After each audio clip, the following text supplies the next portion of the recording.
My name is Burke Hedges, author of the best-selling book, The Parable of the Pipeline.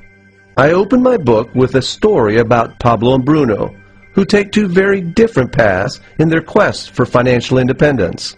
What you're about to see is the delightful animated story of their adventure. So, sit back, relax, and enjoy the life-changing lessons in The Parable of the Pipeline.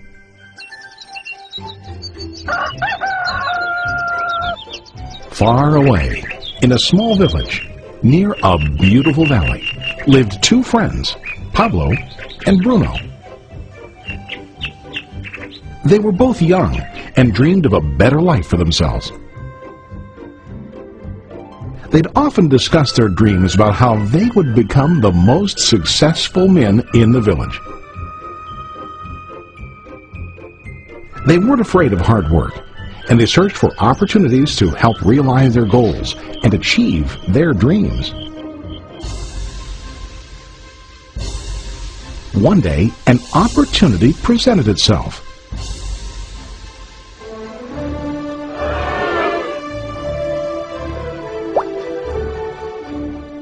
The mayor of the village decided to hire two people to bring water from a spring up on the mountain, across the valley, back down to the village.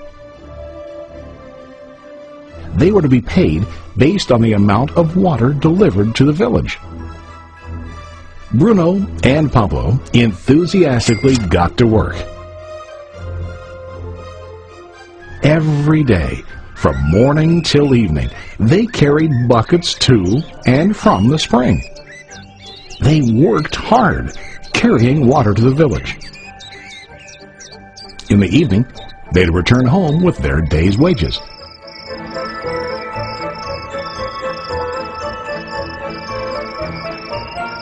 Bruno was satisfied with his work and the money he earned. He was sure that with this work he could achieve his dreams. Bruno thought that to increase his wages he could use bigger buckets to bring more water each trip.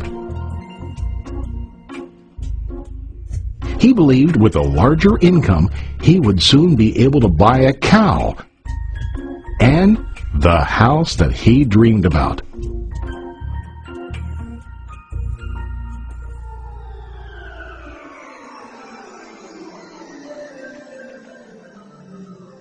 Now Pablo was not satisfied. At the end of the day, his back and hands ached, and he was exhausted. He was looking for an easier way to earn more. One day an idea occurred to Pablo. He imagined building a pipeline to deliver the water from the mountain spring to the village. With this pipeline, he could get more water to the village without carrying buckets back and forth from the spring to the village. Soon, he got very excited about his idea and began to plan. Pablo, of course, shared his idea with his friend Bruno and asked him to join with him to work on and help build the pipeline. Bruno thought the idea was crazy. All Bruno could think about was what his money could buy today and how to get it quicker. He felt that building a pipeline would slow him down and delay him in achieving his goals. Instead, Bruno got bigger buckets and went more often back and forth, fetching water. He was sure that with this method, he could make more money. Pablo decided to build the pipeline on his own. He understood that it would not be easy to build, and it would take time to complete the pipeline. Pablo knew that it could take several years to finish, but he set his mind on his goal. Every day he worked and carried water like before. But on weekends and during his spare time, he worked hard to dig in the rocky soil and build his pipeline. In the first month, there was little to show for his work.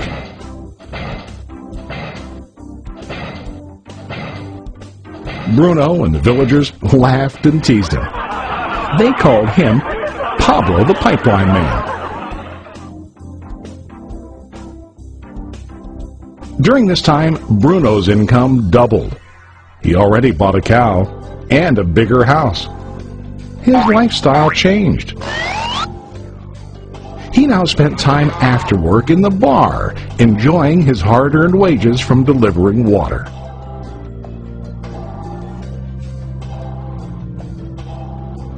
What Bruno didn't realize was that his body was starting to stoop from carrying heavy buckets every day.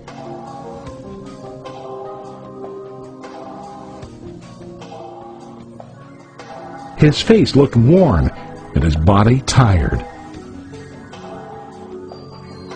Soon, he began to carry less and less water due to the wear and tear on his body.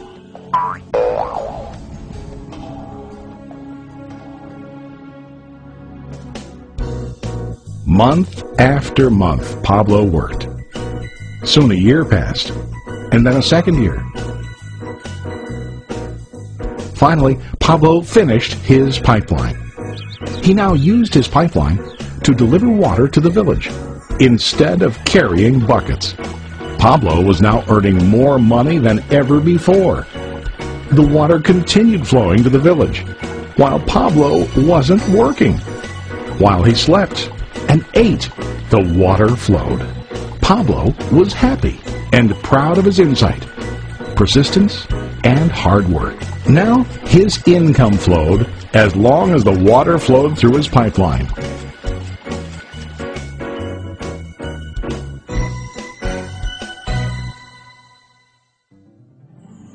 The story of Bruno and Pablo is a reflection of life.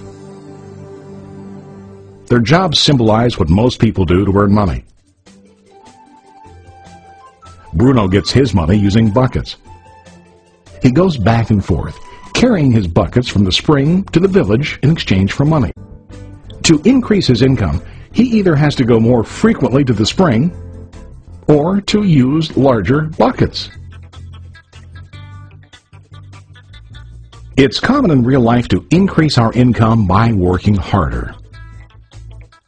For example, working overtime or getting a second job. We also increase the size of our buckets by accepting a higher paying position, which often includes spending more time on the job. Most of us exchange time for money like Bruno. We know that every person has only 24 hours in the day and that it's not possible to use all our time to work. The most difficult time comes when we can no longer exchange time for money due to age, health, or other reasons. Then, our income stops. Now let's review what Pablo did.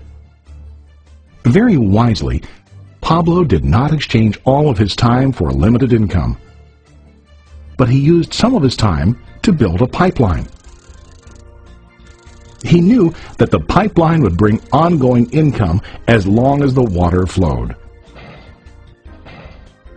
An ongoing income that multiplied the time he worked each day.